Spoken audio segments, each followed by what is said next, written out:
Конституция коомго тийгизген таасири деген. Мен жана мындай бир башында айттым, Конституция өзүнчө жашайт, биз өзүбүзчө жашайбыз. Бизге эгер ушул 7 миллион калк болсо, анын 3 миллион 600 миңи 18ден жогорулар болсо, ошонун 1% Конституцияны окуган болсо, бул өнүккөн өлкө болот эле. Бизде 1% окубайт. Окугандан кийин эмне кереги бар ал Конституция? Мындай эле коюшубуз керек да, ачуу таптуу деп айтышыбыз керек да. Бул бир аз ачуураак экен, бирок бул таптуураак экен. Андай болбойт. Ачуу же таптуу. Мен түшүнөм, Мадумаровду көп жактырбайт, бирок мага баары бир, мен эч кимге жагайын деп аракет кылбайм. Чындыгы ушундай өзү. Конституция деп айтып атабыз. Конституция боюнча бизде Кыргызстанда бир күндө жашабайт. Ар ким келген өзүнүн оокатын өзү жасай берет. Кайсы президент Конституцияны карманды? Эч ким карманган жок. Кайсы Конституция кыргыз жаранына кепилдик берди? Эч кимге берген жок. Мына мен Чолпон Гейдинунанын айткан сөзүнөн улам Конституцияга такап айтайын. Парламент алсыз деди, тишсиз деди. Аны биз айтып келатабыз. Кудайдын куттугун айтабыз. Мына туура эмес алып атасыңар. Бул туура эмес. Бирок агрессивдүү көпчүлүк бар. Билгенин жасайт. Мына ошондой. Системный оппозиция барбы деп суроо койду. Бар, садаган кетейин. Бар. Садыр Жапаров айткандай 30 жылдан бери айтып жүрөт дегенде 30 жылдан бери системдик оппозиция бар. Бирок а киши айтып атат, Садыр Жапаров 30 жылдан бери депутат деп. Ага калп айтыш баары бир болуп калды. Мен баарын эсептесем 11 жыл депутат болуп турмун. 19 жылды кайдан кошо койду? Баягы эле бюджетке кошкондой кылып кошо берет. Бирок эл ишене берет ошого. Мына ушундай уятсыздык болуп атат. Экинчиден, мына дейт, алтын деп кыйкырып, Мадумаров менен Масалиев комиссия түздүрдү дейт. Айнанайын, ата журтуң түздүрдү аны. Бул дагы калп. Кызылдай калп. Видеосу дагы бар, стенограммасы дагы бар. Ата журт фракциясы чыгып, кокуй кетти, комиссия түзөбүз деп, комиссия түзүштү. Мадумаров менен Масалиевдин түк тиешеси жок. Бирок түшүнөм мен кирем аны. Сууну сатыш керек деп айтып атат Мадумаров дейт. Аны Альянс фракциясы киргизди. Бирок түшүнө дагы Мадумаров кирди. Мына ушундай да ал менсиз жашай албайт. Бирок калп айтыш, жалган сүйлөш, жалган маалымат бериш. Бул кадыресе көрүнүш болуп калды. Кудайга шүгүр, КТР бар, ЛТР бар, башка дагы ТРлары бар. Мына ушуну менен кетип баратат. Эми Конституцияга кайрылабыз кайра. Конституция боюнча биз бүтүн Кыргызстан эки позиция менен каттуу айтып атабыз. 44-берене боюнча биз январда бердик Конституциялык сотко. Кыргыз Республикасында пенсия, жөлөк пулдар, пособиялар эң төмөнкү керектелүүчү куржундан кем болбойт деп турат. Бирок 2 жылдан бери ал позиция аткарылбайт. Эгер биз парламенттиктен президенттикке өтсөк, бүтүндөй жүктү жеке кет башым менен жооп берем деп ант ичти ал азамат. Ант ичсең ошол Конституцияны аткар деп атабыз биз. Ал менин Мадумаровдун талабы эмес, ал Конституциянын талабы. Эң төмөнкү керектелүүчү куржунду мен Акыл Жапаровдон сурадым. 6800 деп жооп берди. Эң төмөнкү пенсия канча десем 1200 деди. Демек 5 эсе аз болуп атпайбы? Дагы бир жолу айтам, урматтуу замандаштар, бул Конституциянын талабы. Эгер Конституциянын бир беренеси аткарылбаса, анда ал Конституцияны ыргытып эле коюш керек. Биз бердик январда. Карап атабыз, антып атабыз, минтип атабыз. Могу жерге жакшыраак кол коюлушу керек. Мына жерге мындай болуп калыптыр. Ушуну менен созуп келдик, дагы эле каралып элек. Акыл Жапаров берген экен, заматта карап берди. Эми карап көрүш керек да деп коюптур да. Бирок экинчи пунктунда ошол Конституциялык соттун сот болуп иштеп аткандар азыркы азаматтар кийин жооп берет. Экинчисинде жазып коюптур. Бирок жогорку кеңеш мыйзамдарды кабыл алганда Конституциянын ушул бөлүгүн эске алуусу керек деп коюптур. Бул эмне деген сөз бул? Бул эмне деген сөз? Мындай жөнөкөй тил менен айтканда сиздерге жооп берейин да. Билесиздерби, по-русски говорить объяснить это очень легко. Трагедия нашего общества в том, что когда по-русски говоришь, русскоговорящая пресса это полностью понимает, освещает, а кыргызскоговорящие это промалчивает, пропускает. Паша, на всякий случай. А когда на кыргызском говорят, русскоговорящие не понимают. В этом большая, огромная трагедия отсутствия единства нашего общества. Это трагедия, огромная трагедия. А кыргызча айтсаң, кыргыз журналисттер аны түшүнбөйт. Кечирип койгула. Биздикилер жанакы мушташыптыр, ажырашып кетиптир, согуп кетиптир, уруп кетиптир, жайлап кетиптир. Ушунун тегерегинде жүрүп атабыз. Коомчулук деке каршы ошого тарбиялап коюп. КТР, МТР, ЛТРлер, мына эски жетекчиси отурат, Кубат Отурбаев. Түк көрсөтпөйт мына. Өткөндө бүтүн Кыргызстан фракциясынын жөн эле отурганын экрандан көрсөтүп койгондугу үчүн оператор сөйлөшүптүр. Мына силерге демократия. Мына биз ошондо айттык, Акыл Жапаров айтты, төлөй албасак өлүп кетели деп. Өлүп кетесиңби, башка кыласың, ал сенин жумушуң. Бирок бул конституцияда. Бул талап да. Кандай дейсиңер, урматтуу замандаштар? Мына караңыздар. Бирок азыр Чолпонидинин айткандай, бизге баары бир. Францияда пенсия жашын 2 жашка көтөрүп коебуз деди. Bir zamatda 3 milyon halk çıktı. Bana kovumduk, jarandık kovum деген, ona ушундай болот. Чакырууга, баягы жолугушууга чакырып атат, башка кылып атат, Макрон безилдеп атат, бирок түк артка кайтпай кетип атат. Аягына чейин, өкмөтүң да кетсин, өзүң да кет деген талап менен коюп атат. 2 жашка көтөрүп коеюн деп атат. А бизде дагы 2 жашка көтөрүп коеюн деди. Келди. Aylanayında sistemdeki oppozitsiya barбы деп сурай бербей, sistemdeki оппозицияны биз көтөрө алабызбы биз? Колдой алабызбы биз кол? Жана Дооронбек Садырбаев айткандай, калкым деп кан жүткүргөн балдарыңа кашайгыр качан аркка бел болосуң деп. Оппозиция кимге таянат? Калкка, элге таянат. Элиң кайда? Аны өзүңөр айтып атасыңар, 1,5 миллион чыгып кетти. Бүт ой жүгүрткөн, жаза билген, эсептей билгендер, кыздарыбыздын, жигиттерибиздин баары сыртка кетти. Мына Акылбек Жапаров келгенде айткан, вагон менен салып сыртка жөнөтүшүбүз керек деп. Эмнеге? Бул жакта жалаң бейбечаралар калыш керек. Булар билгениндей кылып бийлеш керек, тийлеш керек. Мына Англияга баланчага келишим түзүп келдик. Кореяга баланчага келишим түзүп келдик десе, ой азамат жакшы иштеп атат булар дейт. Балдарым да, кыздарым да кетип бартат. Неберелериңден айрылдың кыргыз. Анан ошол 1,5 миллион жаштар, жигиттер, кыздар чыгып кетсе, кимге таянат оппозиция? Айтпачы. Кемпир чалдарга. Ким колдойт? Башта күчтүү оппозиция бар эле дейт. Туура. Башта кыргыз сезимтал эле. Кичине бирөө калп айтып койсо, дүңгүрөп дүйнө Кыргызстанда балай башталат эле.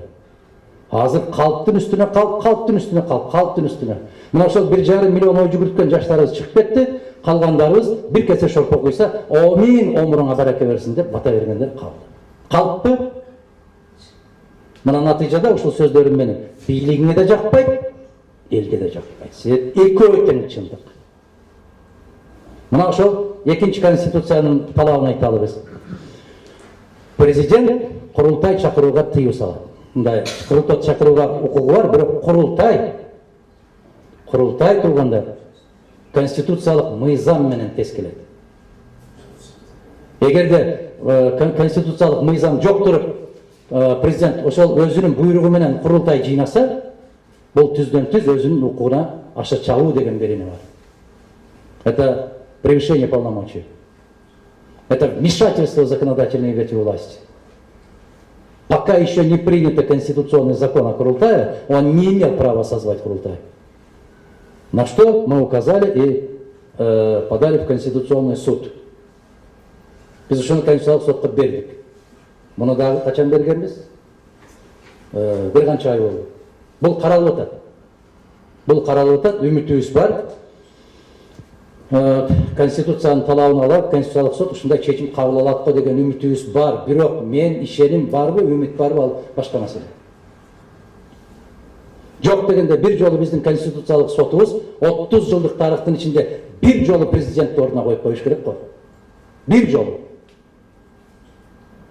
Биз күтүп атабыз. Каралат ушул маселе. Бул өтө одоно түрдө тейлигишүү. Ол дөне түрдө конституцияны бузуу. Мына айтты. Конституцияны бузуу жолу менен регламент жөнүндө айтты. Биз какшап келдик. Эгерде бир жылдын ичинде өз регламентин кабыл ала албаган, мындан өткөн алсыз, мындан өткөн сабатсыз, мындан өткөн эрксиз жогорку кеңеш болгонбу? Жок. Мына айтсак, Абсаматович экөөбүз көп жолку депутат болгондон караңыздар, биз жогорку кеңеш келгенде бир жуманын ичинде өзүбүздүн регламентти кабыл алдык, ошонун ичинде иштеп кетет элек. Бир жылдан ашык жүрдү мына 7-чи чакырылыш. Бир жылдан ашык.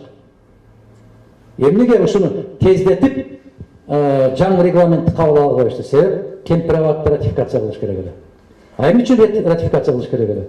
Караңыздар, казинону кабыл алып, мына кечетен бери КТР'ин, ЛТР'ин башкаларын карасаң деле Кудай жалга атасы бир ажыдан келгендей сүйүнүп атат. Бир компания 50-84 миллион төлөп берип, кумаркана ачууга биринчи лицензияны алыптыр эмиш, барып шоусун кесип коюшубуз керек. Ак жолтой болду. Ушул өлкө, ушул мамлекет айланайын, кыргызым, айтыклачы айланайындар. Оппозиция болуш жалгыз эле бир 4-5 кишинин маңдайына жазылган эмес айланайын. Жашап атабы, жагып атабы, отура бер кыргыз айланайын. Бейкапар бол, тынч бол. Бирдеме болсун, этият бол. Разаковдун сөзү менен айттым мен этият болоюн, сен этият бол, бул этият болсун. Эмне? Кыргызстан этияттардын өлкөсү. Ачуу чындык ушунда турат. Биз айтабыз, дейбиз, көрсөтөбүз.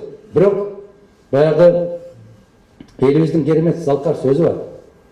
Эркеликтен не пайда? Эмчем дегенден эмне пайда? Таянарың болбосо, эркелериң болбосо деп. Айтканда не пайда, түшүнөрүң болбосо. Колдооруң болбосо не пайда? Ошол эле айыл, азабын жеп аткан айылга жетекчилер барса айланайын аркасынан таандай болуп ээрчип алып бата берип чуркап жүрөт го. Анан өзүң бер жактан туруп ойлойт экенсиң, сен башка дүйнөдө жашап аткандырсың. Мүмкүн. Эми конституция дейбиз. Ушул конституция боюнча курултай чакырууга укугу жок. Сиздер дагы кулак салып турсаңыздар болот. Ал конституциялык сот кандай жыйын өткөрөт, кандай чечим кабыл алат? Биздин бүтүн Кыргызстандын берген талабына. Үчүнчү маселе. Все время полемизируют со мной. Нет. Вы поставили конкретные вопросы, я просто из жизни отвечаю. Почему так получается? Вы говорите, почему? Да потому что это все происходит при нашем молчаливом согласии. При нашем молчаливом согласии происходит. Мы не готовы. Общество, я еще раз говорю, что общество, к сожалению, не готово требовать контролировать власть. Не готово. А эгер ошону контролировать этип коелу, мындай талапты катуу коелу деп 25-26-сыны алып барып камап койду. Мага тийген жок, жакшы, мен жата берем. Мага тиешеси жок аны. Сууң кетти, жериң кетти, барың кетти, мага баары бир. Баары бир. Ушул кайдыгерликтен болуп атат бүт баары. Ошол Кемпирабадты ратификациясы дагы грубейшим нарушением Конституции кетти. Грубейшим нарушением. Придет время, за это они будут отвечать. Почему они боятся? Почему они именно в правительственном доме создали ботфабрику? Почему у них именно столько там фейк жаңылыктар? Бүтүн фейк, бүтүн жалган. Себеп бүтүндөй арам менен келген бийлик, адал бийлик жүргүзө албайт. Арамдык менен келген бийлик бул. Ушуну ачык айткан кишини көрүп атасыңар эмне болуп атканын, бирок мен терең таазим этип, кече Рита Карасартова да кыйкырып атат, Акыл Айтбаев дагы кыйкырып атат. Мына ошол 4-5 эле кишиге керекпи биздин жерибиз, биздин суубуз? Мына ошол конституцияны одоно түрдө бузуу менен кетти. Регламент бузулганы эч нерсе эмес, конституция бузулуп атат. Эмне үчүн? Чегараны аныктоо 3төн кем эмес талкуудан кийин кабыл алынат. 3 окуудан кем эмес окулушу керек. 3 окуудун, ар бир окуудун ортосунда 2 айдан кем эмес убакыт керек. Бул таш катамга жазгандай басылып турат. Азыркы жогорку кеңеш 3 секундда 3 окуп берет. Колуна кармабай туруп, колунда көрбөй туруп окуп берет. Эми караңыздар, коомдук жоопкерчиликти караңыздар. Ошондой жогорку кеңешти куруп берген ким? Ким? Булак. Başı kaydan eldi. Balançının tayakesi eken, tukunçunun neveresi eken, bunun ökülü oğlu eken, menin jezdemdin bölösünün dostu olup eken, mana uşunday kırgızçılık menen şaylanıp gelgen Jogorku Kеңештин кебетеси ушундай болот. Жалгыз эле Жогорку Кеңеш эмес, бүт айылдык кеңешинде ушундай, шаардык кеңешинде ушундай. Анан кимге айтабыз арманды айтпачы? Конституциянын талабы жакшы, бирок биз ошого шайкеш келбей атабыз. Кийинки маселебиз казино, кумаркана. Кумаркананы кабыл алып атканда ошол кездеги регламент боюнча эгерде каттоодон 80 депутат өтүп, бир эле депутат добуш бербей койсо, каттоо добуш берүү болгон жок деп эсептелет. Ушундай талап бар эле. Бүтүн Кыргызстан дүңүнөн добуш берген жок. 7 жолу койду го, көрдүңөр өзүңөр. 7 жолу койду. Кайра койду. Ушул акырында айтты, баягы улуу конституциональчик болуп калды. Жогорку Кеңештин укук бөлүмү. Ким эле фамилиясы? Бабыр деген ди. Мамытов. Ошодон сурады, ал боло берет деди. Боло берсе боло берет экен деди. Ушундай экен, ушундай бир арсыздык экен да, алсыздык экен да. Анан эмен эстетсеңиздер, 85 депутаттын өкүрүп кыйкырып аткан жеринде 5 депутаттын үнү угулабы? Бул дагы одоно түрдө бузулуу менен кабыл алынды. Каттуу бузулду болгондо, бузулганды да каттуу бузулду. Ошондон кийин биздин элибиз конституцияга карабай койсок боло берет экен деп иш жүргүзүп жатат. Эми Кыргыз Республикасында мыйзамдардын так даана аткарылышын көзөмөлгө алуучу мамлекеттик орган бул Баш прокуратура. Мына саламаттык сактоо министрин дүңкүлдөтүп алып чыкты. Чүмбөттөрдү кийип алып, маскаларды кийип, автоматтарды асып алып, айланайын, көрбөгөнүн көргөнү курусун деген кыргыздын макалы бар. Ушундай болуп, бир террористти кармагандай болуп, чуркап кирип кабинетинен баса калыш алып чыгышты. Эмне болду анан? Анан эмне болду? Кечиресиз, биз илгери ушинтип айтатты да, бирөө өтүп баратса, бир зөөкүр куйрукка бир тепсе, кечиресиз, менин куйругум сиздин бутуңузга тийип кетти окшойт деп кечирим сурайт экен да, тепки жеген киши. Мына ушундай көрүнүш болду. Мен ошондо айттым, эгерде баш прокуроруң өзүнүн укугун коргой албай атса, элдин укугунан кайдан коргосун? Мен кече келгенде отчет берип атканда суроо бердим, баш прокурорго конституция сакталдыбы бизде деп. Жообун уктуңар, уктуңар да, мен жалгыз жашабайм го бул өлкөдө. Конституция бузулдубу? Президент аны убактылуу кызматтан четтетишке укук барбы конституция боюнча? Жок. Конституциялык мыйзам, Баш прокуратура жөнүндөгү мыйзамда президент 3 күнгө, 3 саатка, 5 саатка ажатканага барып келгенче кызматтан бошотууга укугу барбы? Жок. Бирок бошоттубу? Бошотту. Эмне үчүн? Министр менин досум. Досу барларга болот, досу жоктор эмне кылат деп айтпадым мен байкуштар. Эгер бизде конституцияда жазылып тургандай, биздин баш прокуратураны, баш прокурорду Жогорку Кеңештен башка эч ким бошото албайт деп турса, жазып турса, ошону бошотуп аткандан кийин биз кайда барабыз? Жарандар, айткылачы. Кайда барабыз? Ушул маселелер көтөрүлүп атабы? Такай көтөрүлүп атат. Ушул айтылып атабы? Жок. Мына эмнегедир 7-чакырылышта бүтүн Кыргызстан келгенден бери Жогорку Кеңештин сессияларын чагылдыруу кескин түрдө жокко чыкты. Баштап пирамидадан берип турчу эле, башкадан берип турчу эле, азыр жок кесе. Себеп эмне үчүн? Ушундай үндөр чыкпаш керек, жетпеш керек. Ошондуктан мен сиздерге бүгүн айтып коем, Кыргыз Республикасынын конституциясы түк иштеген эмес, иштебейт дагы. Ага үмүт да кылбаңыздар, ага үмүт тартпашыбыз керек. Израилде көрдүңүздөр. Кече шайлоодон өтүп келген Биньямин Нетаньяху эмне кылды? Сот системасын өзгөртүү киргизем деди. Кичинекей өзгөртүү киргизем деди. Сот системасын өзгөртүү киргизем деди. Тель-Авивде көрдүңүздөр, Иерусалимде көрдүңүздөр, бүтүндөй Израилдин көчөлөрүн көрдүңүздөр. Эл түк көтөрүлүп, одар кое жаздады. Ошол 2 сааттан кийин чыкты, ант ичти элге, мен сот системасын андай реформа кылбайм, ант ичем, болду, ордунда калтырабыз dedi. Эл токтоду. Не дейсиздер? Кандай дейсиздер? Мынау эл, мынау коом бактылуу болууга укугу бар. Себеп алар өз бактысы үчүн күрөшө алат. Турат. Конституцияны, аларда конституциялык сот эмес, конституцияны аларда эл кармайт. Коом кармайт. Мына ошо башка өлкөлөрдү карагыла. Голландияны көрүңүздөр. Кече Польшаны, Германияны караңыздар. Мына буудай өндүрүүчүлөр Украинадан арзан буудайды алып барып төгүп коюп, биздин буудай өтпөй калды деп бүтүндөй тракторлору менен көчөгө чыкты. Украинадан 1 грамм un келбейт деп ант ичишти өкмөт. Туура. А биздин эл айтып атат. Өзбекстандан келген помидор, бадыраңдар биздин дыйкандардын баасын басып, биздин дыйкандар сата албай калды десе, сен бузукусуң. Сен провокаторсың. Сени соттош керек. Сендейлерди камаш керек деген сөз укту. А жанында отурган дыйкан, жакшы болбоду, ушул айтты, мен айтпай турганым жакшы болгон экен деди. Манастын урпактары. Баатыр ел.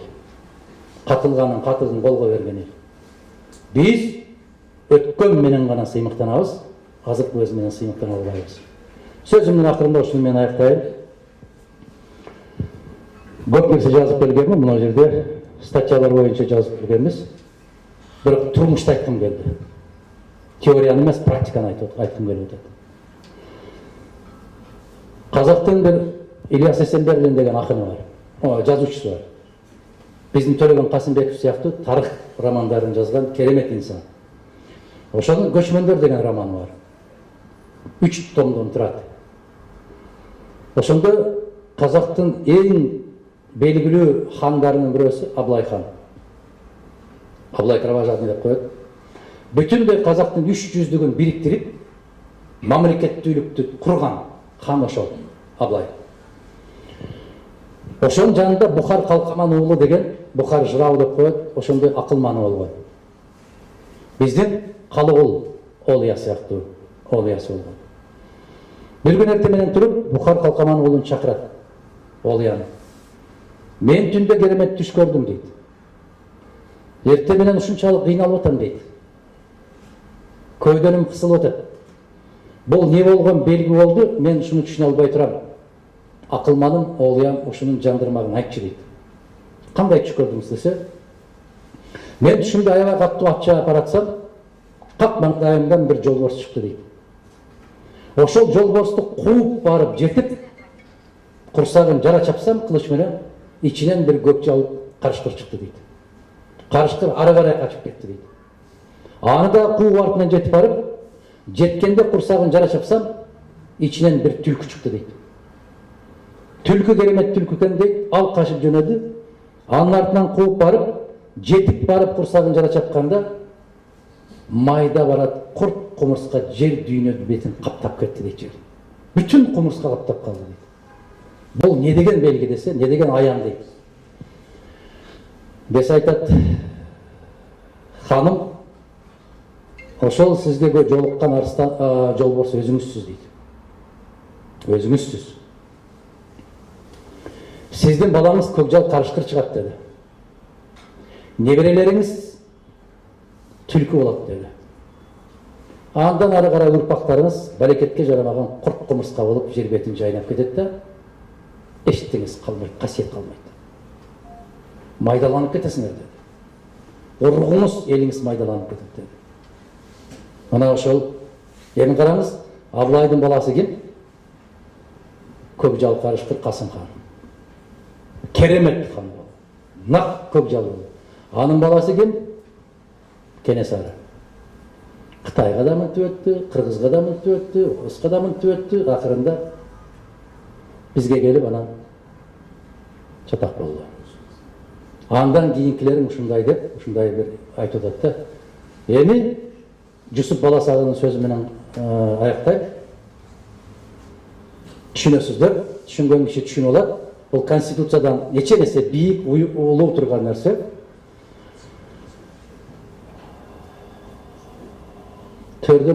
төрдөн орун тийген болса нааданга, улагада калганыңа арданба дейт.